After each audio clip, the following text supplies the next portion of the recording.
Perché? Why? Okay? Perché? I would be really mad in those perché. Now you need to tell me why. Given all this, what I've just said and how good I've been, is this the way to pay me back for what I've been doing so far? This is very interesting. I have a theory about Tosca. Tosca is a really modern woman. She's a woman who literally sings for her dinner. Tosca has a job and she has money, which was really uncommon at the time. Tosca is not a protégée. She's not a prostitute. She is a working woman. She is rich because she's good at something. She's good at singing. I've always found really interesting the verb remuneri, because remuneri has to do with remuneration, with job.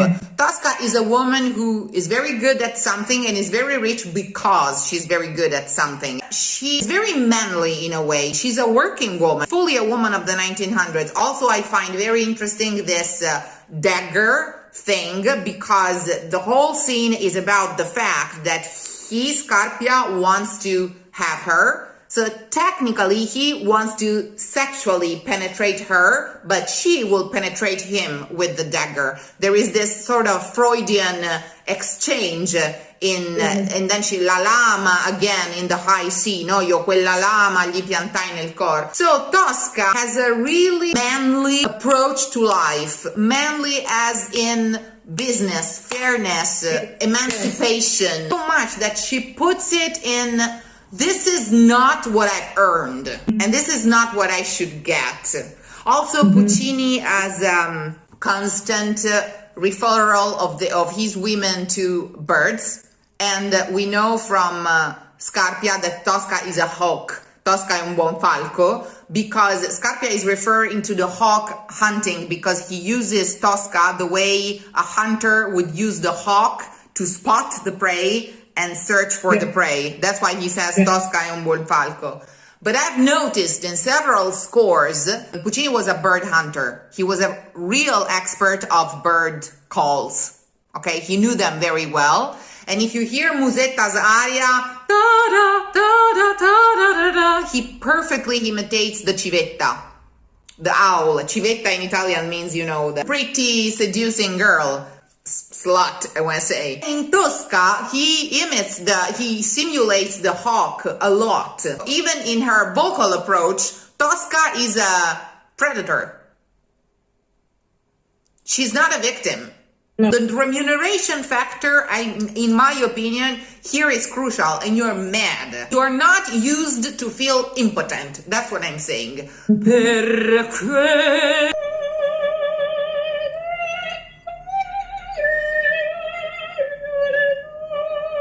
Bravissima. So this is, of course, pure Gregorian. I'm not going to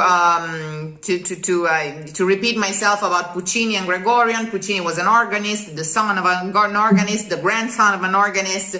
He started playing the organ professionally in churches when he was like 13 or something to make money, because his father died when he was 5.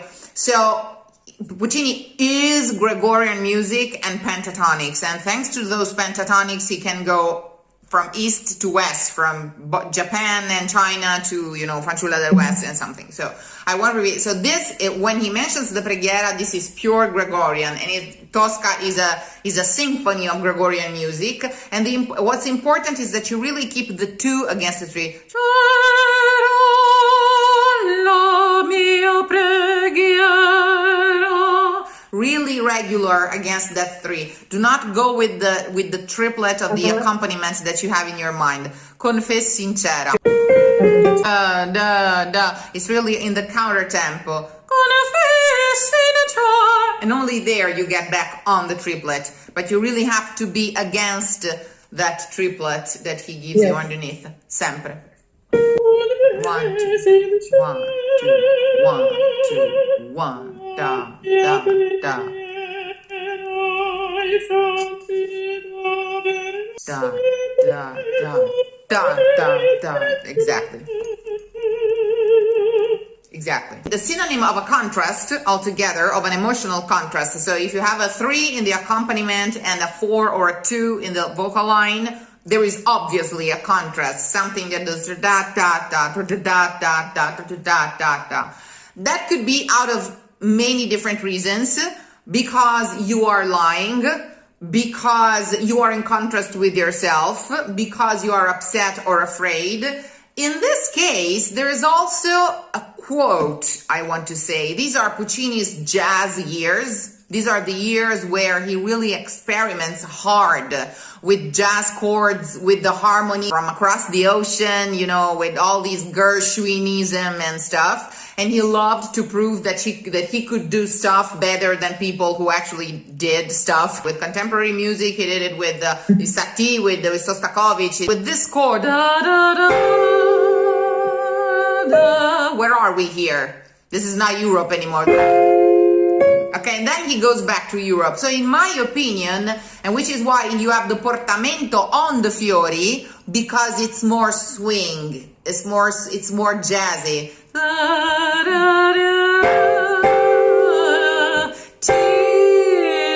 And then you go back in the style, in a more European harmony. So in my opinion, in this case, he goes on the 2 and on that portamento, on the jazzy chord. He wants to stress the harmony. That's what I'm saying.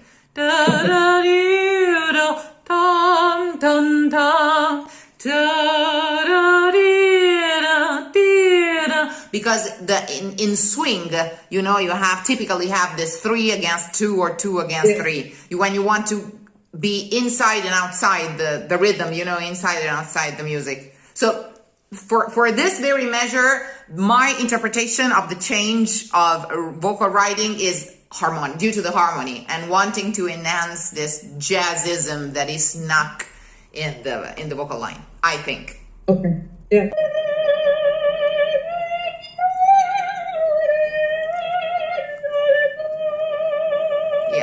I mean, all his main characters, this is 1900s sharp. Basically, they all have songs. They no longer have arias, they all have songs. Giorgetta, Lauretta, Magda, In la rondine. Turandot is a different case. He writes a lot of songs and experiments a lot with the new harmony, which is an ancient harmony. And he had the pentatonics and the Gregorian, again, that worked as a sort of a midwife.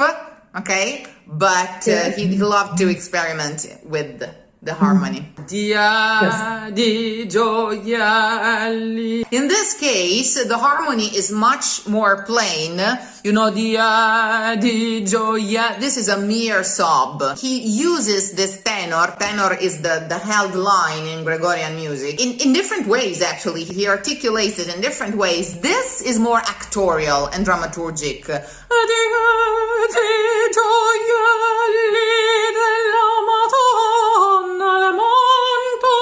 Because the harmony is very plain, it's just an E flat major, and she's using this 2 against 3 again to sob. Not so much the harmony here, the mere sobbing, the action of sobbing. Help yourself by starting to open this open as canto. Already land where the A of canto is.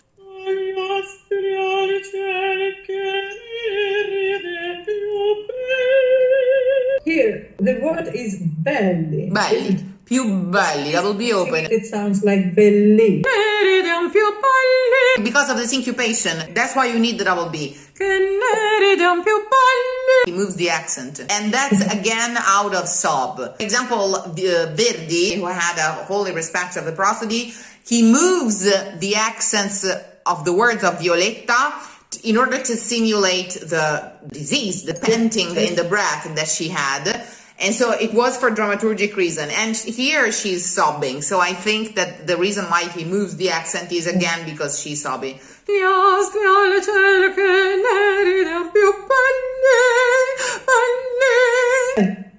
That depends on the conductor, that depends on the situation. But the reason why he put it this way, perché, breath, and then in one, perché, signor, is because you have those 2 clusters of consonants, perché si, and most importantly, gnor. These very strong clusters of consonants, the GN group is really strong in Italian, are very often used to conceal the change of registers, both towards the highest one or towards the lowest ones. They are often used because they improve the appoggio. They create this grip that improves the appoggio, and if you linger on that double consonant, you will hit the note directly. So I would suggest that you rehearse it both.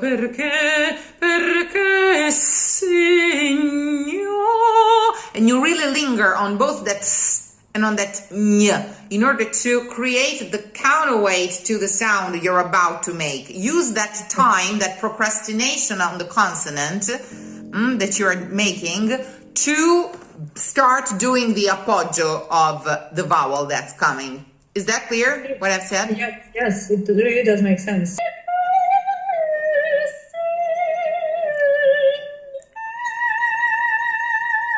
Molto bene. Now, perché, I would be really mad in those perché. Now you need to tell me why. What did I do? Given all this, what I've just said and how good I've been, why? Okay?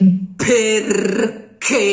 So it has to be really strong. Use those consonants as well. Perché. Perché. As if they were almost split. Perché with a strong K. Perché, signor.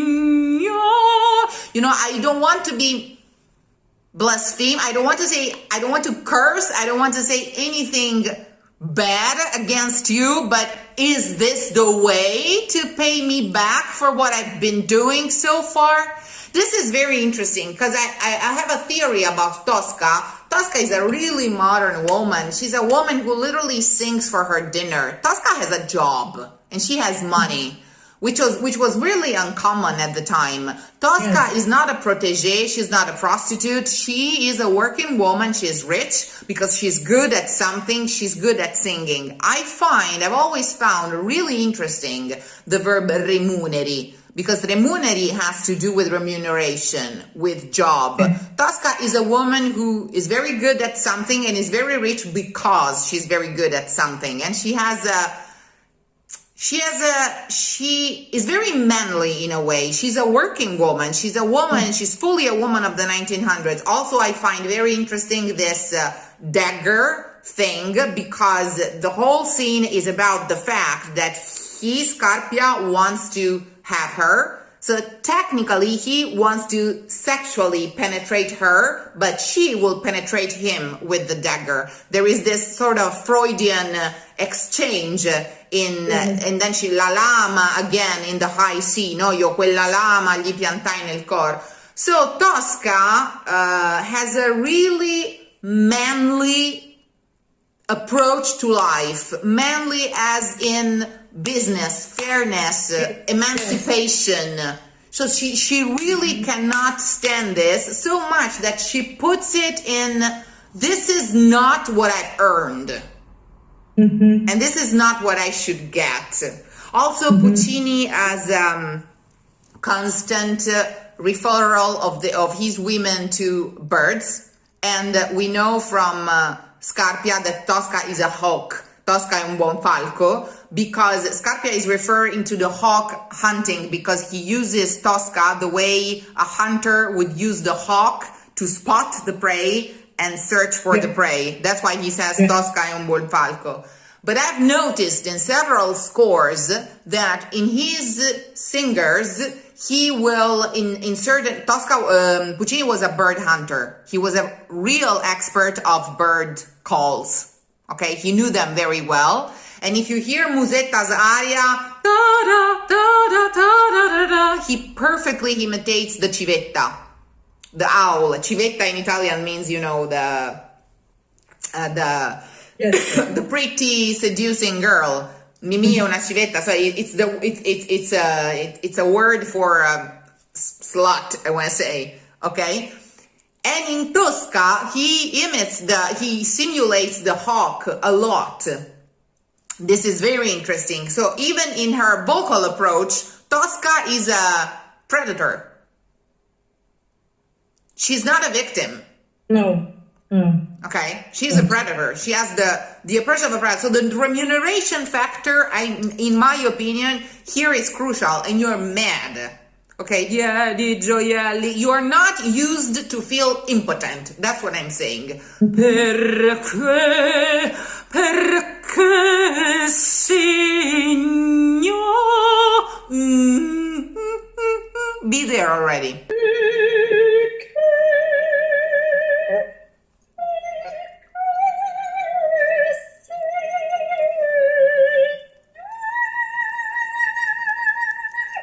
Bravissima. You do the exact same thing without phonetically opening the O of signor. Aim to the ideal schwa after the rolled R. Signor. So don't make as if you had two B flats, and in your mind you are aiming to the second one. So you're not done with the first one. That'll keep it up better. Signor. We will not hear the second one, but if you aim to a spot that is further than the first one, the first one will be kept up better. One last time.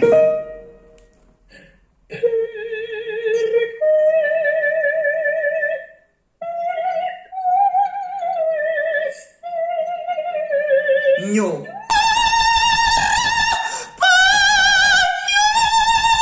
È proprio no, no. Because you never interrupt the line. It's in one. You catch a small breath, but it's really in one. Okay? So it's really, again, penetrating as a phrase.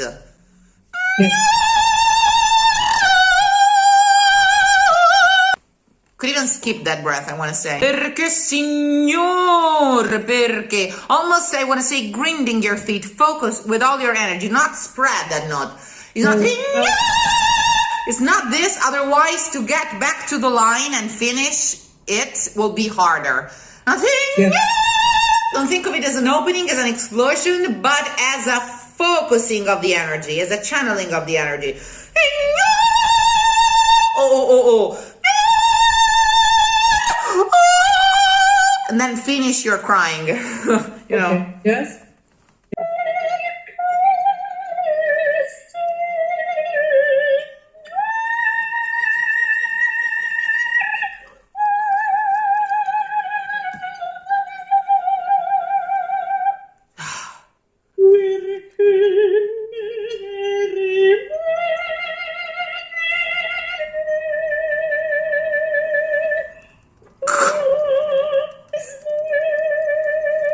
She is sobbing, but it's an angry sobbing. It's not a defeated sobbing. Not for a second she's defeated. She's always looking for a solution till the very last minute. She's the kind of woman who will not have anybody have their way with her.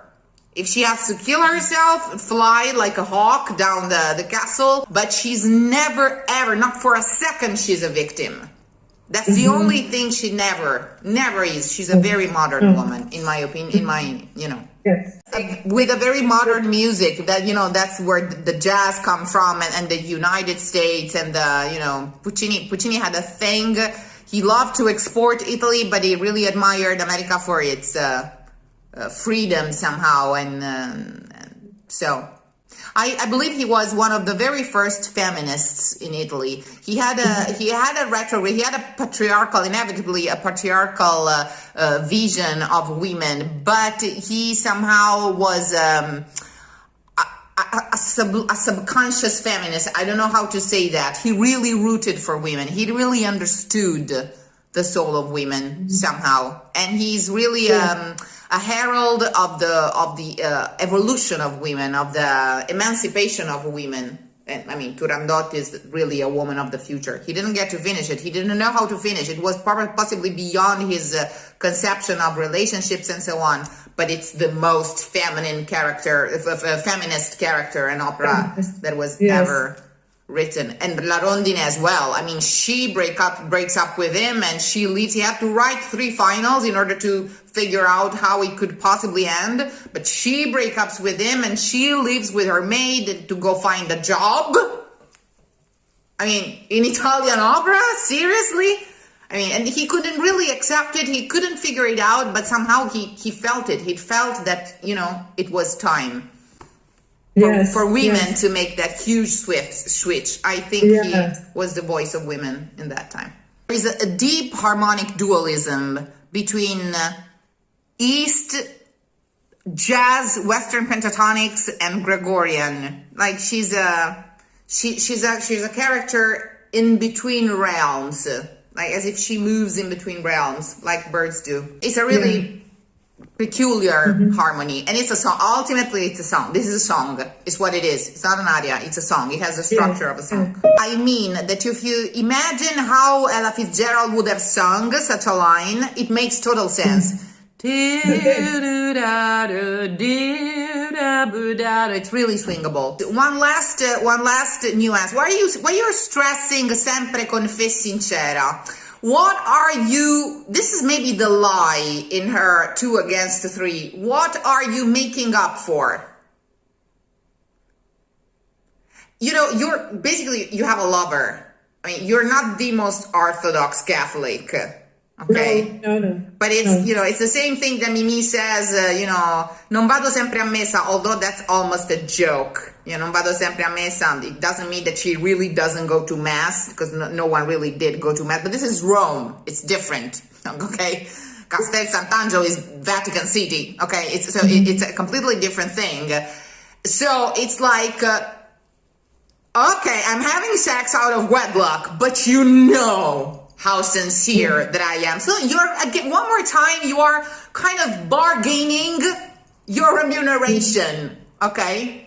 So it's a different approach. So that's the 2 against 3, and that's why you're stressing out that you've been so sincere, because you know that you're not a model of a Catholic person under other points of view, especially at the time. That's why you are stressing it out. Sempre con fe sincera. My faith, my beliefs were sincere. Okay?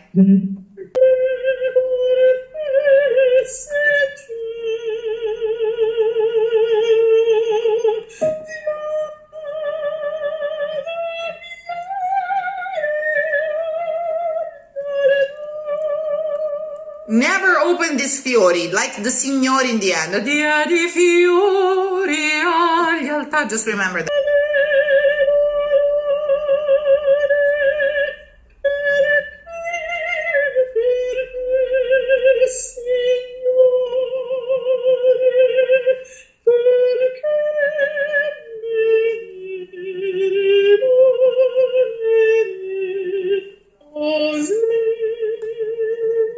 Bravissima. I'm rich, but I gave a lot.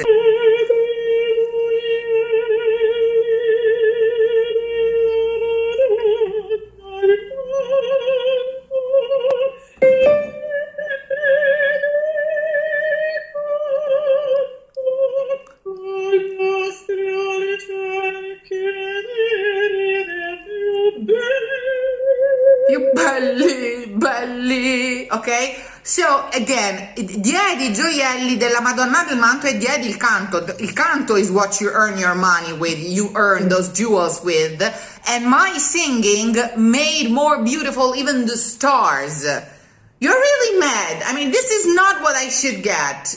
But you are also feeling not guilty, but are you punishing me because I'm rich? Are you punishing me because I'm free, because I'm sexually free? You know that I was sincere. You know that I had good intentions. This is what I meant. Yeah.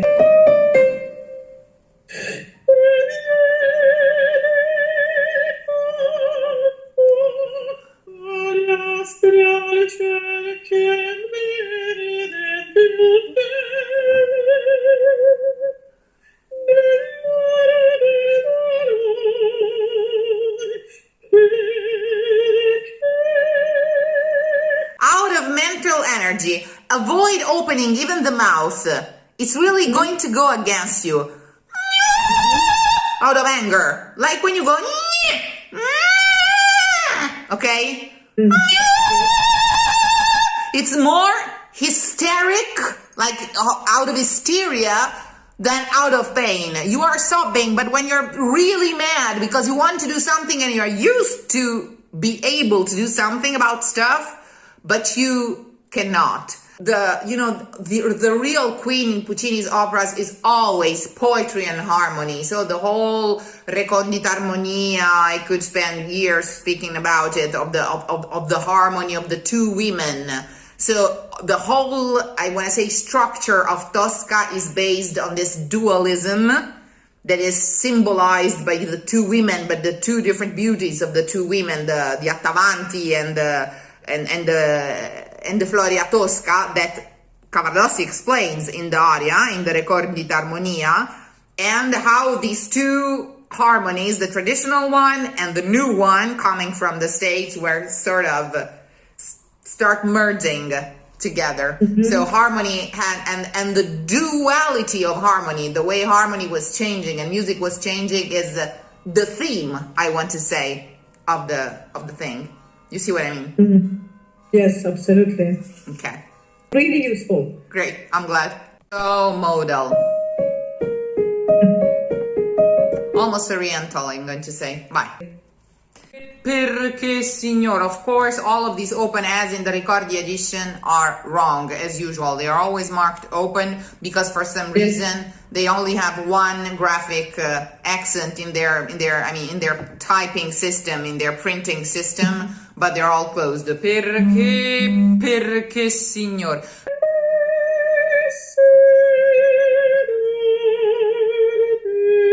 Bravissima, without the slightest portamento, the way he says, dolcissimo con grande sentimento, like, what did I do to deserve the Vissi t'amore? Don't you know? Non feci mai mal. My suggestion is that when you go from the lower A flat to the higher A flat, you really pretend that that octave does not exist. It's just a change of energy due to the crying. But you don't really, as if you hadn't really programmed to change octave. You just do it spontaneously out of the pressure of the tears, out of the pressure of but you approach what you're about to say technically in the same way. I want to say even as if you were trying to hold it back a little bit. Ribattuto.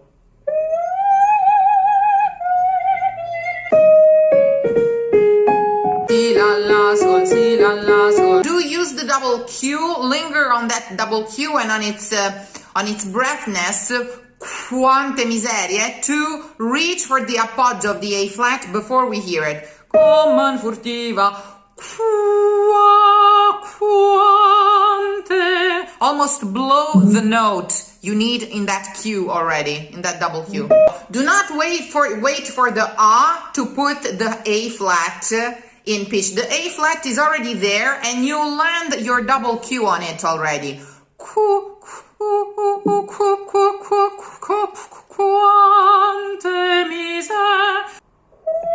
That's the problem. That's the problem. That's what I was not getting of what you were doing. Forget about the U. Okay. It's Okay.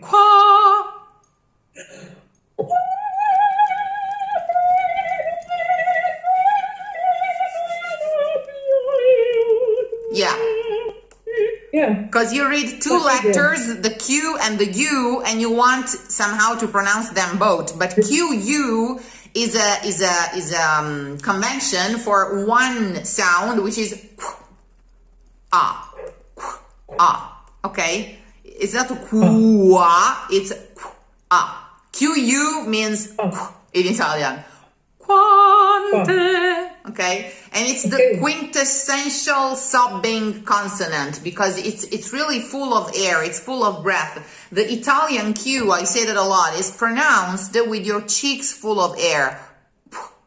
Quante. Many vocal coaches, diction coaches will teach the Italian Q through the KW technique. but it's not in the throat at all, the Italian Q. It's really in the cheeks. Qua. It's a blow of air. And there's no U, there's no real U. It's not the qua. It's qua. Quante. Okay?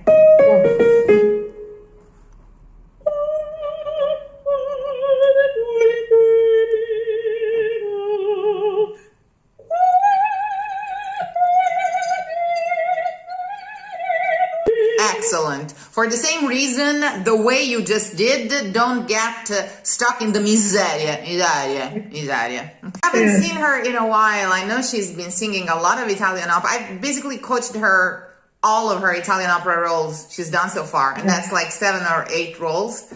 And I made my first audio recordings for her.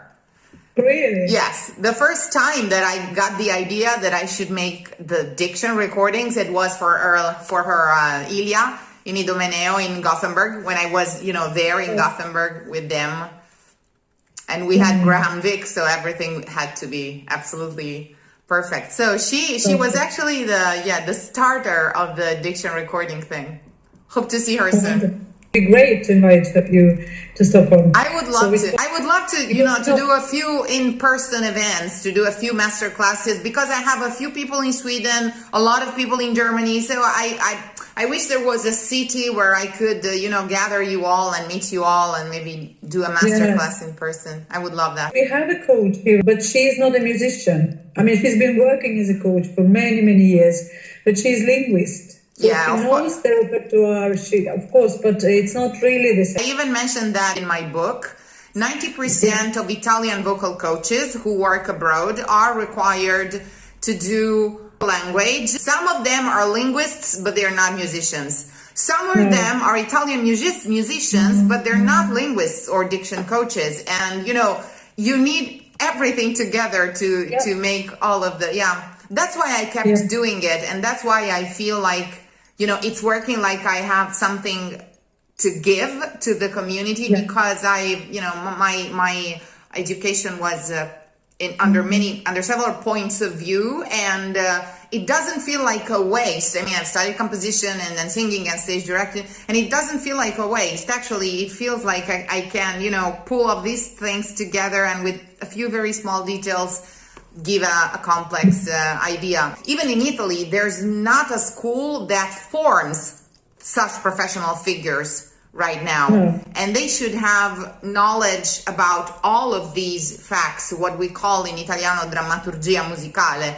which has to deal with the score and with the language and with the stage directing and with diction.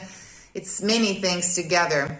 So it's hard to find a professional figure that brings all of these things together. What would you like to work on today? Tosca. Yeah, the whole thing? I cannot remember how much of that. I do have the recording of Vissi for Jennifer Rowley, amongst others, because she did the whole thing at the Met. She was the cover of Anna Netrebko. So I don't need to record Vissi d'arte, but then if we go through the whole role, we will record the whole thing. Yes. Okay. Great.